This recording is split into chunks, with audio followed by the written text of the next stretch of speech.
Welcome to Misibis Bay. Sinuway niya yung utos ko. Pauwiin mo siya dito. Pauwiin mo. I'd like to introduce to you, Micah, my daughter. I don't care kung girlfriend siya ni Anthony. Bilis mo naman. Hindi naman mapupunta yun eh. Sirain natin ang relasyon ng trabaho. Will you marry me? Yes. Ano ba? Ano ginawa niya sa'yo para awayin mo siya ng ganyan? Nagsayaw si Lara kay Maita din. Hindi ako papayag. Nagsisimula pa lang ang laban namin ng girlfriend ng daddy niya. Marta, matuto kang lumaban. Huwag ka magpapaapi. You know what, Tita? I just really wish that you were here. Malapit na, Iha. Malapit na. Like I will have mine with my brother. At pareho na tayo magiging happy.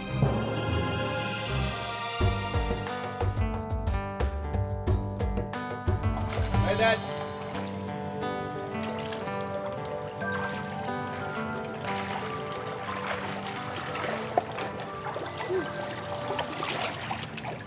Swerte talaga ni Daddy, ano? When I go back to Manila, I'm gonna pass by a girly bar. What are you saying? Di ba kayo updated? Maita is a bar dancer. At doon sila nagkakilala ni Daddy. Ano? True story, bro. Coming from a horse's mouth. At ang kaibigan niya mismo nagsabi, why would Dad go to girly bars? Lalaki si Daddy. My dad na siya. Lalaking may edad. What's the difference? Yan ang mga nakukuha sa mga bar ngayon. A girl worth fighting for. Diba? Maita is a hooker? Nope, she's a dancer. Dancer, hooker, pareho lang yon kung nagtatrabaho ka sa isang bar. Oh my God! Ganyan na ba ka-desperate magkaroon ng girlfriend ng kapatid ko? Isang batang-batang dancer sa bar? This is so funny. At ito pa, nakatira siya sa ilalim ng tulay na dinimolish naman. Well, I am not surprised. Alam ka naman sa isang condo unit siya nakatira. O so, ibabahay na ba siya ng kapatid ko? I don't know, but they're talking about marriage now. Marriage? Ah, such a bad word. Marriage. Lalong-lalo na kung manggagaling kay Anthony. A dirty old man marrying a dirty poor girl. A dancer. A bar dancer. This would be so easy. Ganda pala ng story ng girlfriend ni Sir Anthony, no? Sa basurahan. Sa girly bar. Ngayon naman, Misibis Bay na. Nako, napakaganda at napakalalim ng storya niyan. What do you mean? Ang pagkakaalam ko kasi, na kinuwento sa akin ng girlfriend ko na si Didi, sila ang may-ari ng lupaing ito kung saan mismo nakatayo ang Misibis Bay, ha? Sa kanila to? Oo, sila raw ang may-ari nito pagkatapos ibinili ni Sir Anthony. Tapos, pinalaya sila. Hindi naman yata ganun kasama si Sir Anthony. Ay, naku, hindi. Si Sir Anthony hindi masama, pero meron siyang kapatid, yung Miranda. Yun ang masama. Naku, nuknukan ng kawalang hiyaan. Walang iya talaga? Oo, naku, sobra. Alam mo ba, pinapatay niya yung pamilya ni Maita. Kaya ngayon, ito si Sir Anthony, hinanap si Maita para siya magbayad sa mga kalokohan ng kapatid niya. Hindi. Totoo ba ito sinasabi mo sa akin o dinodrawing mo lang? Hoy, ako, si Tsura kong to, maglo-drawing ako. Ay naku, hindi nga maiisip ng mga magagaling na manunulat yan sa pelikula eh. Alam mo, sa totoo lang, nangyayari talaga yan sa totoong buhay.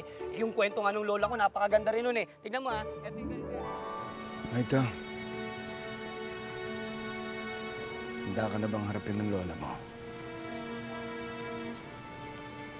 Ikaw, handa ka na bang harapin siya? Think so. Yeah. Tagal na panahon na yun. Sana maintindihan niya. Wala akong kasalanan. Meron pa akong isang hihilingin sa'yo.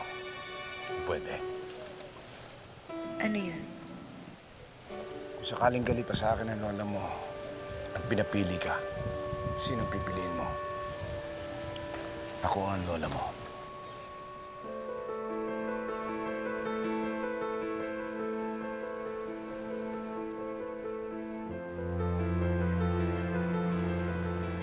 Are you still mad? Solar.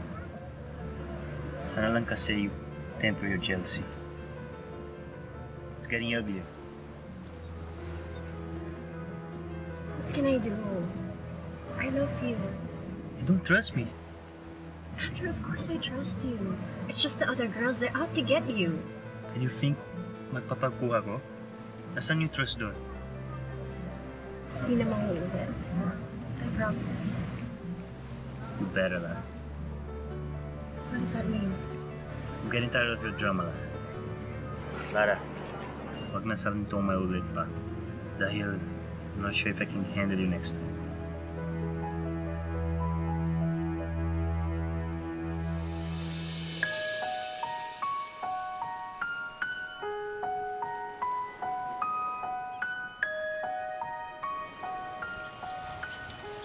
Huwag naman sana umabot sa ganun. Sana.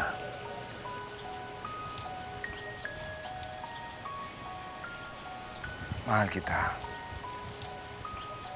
Matagal na panahon na ginawa namin para hanapin ka. Para pagbayaran lahat ng mga ginawa ng kapatid ko sa pamilya mo. Hindi ko sinasadyang umibig sa'yo. Na makita kita. Ngayon, handa na akong ibigay sa'yo lahat. Ang langit at lupa, ang tubig ng Mississippi Bay, ang lahat ng ito. Sagutin mo lang ako. Sinagot na kita.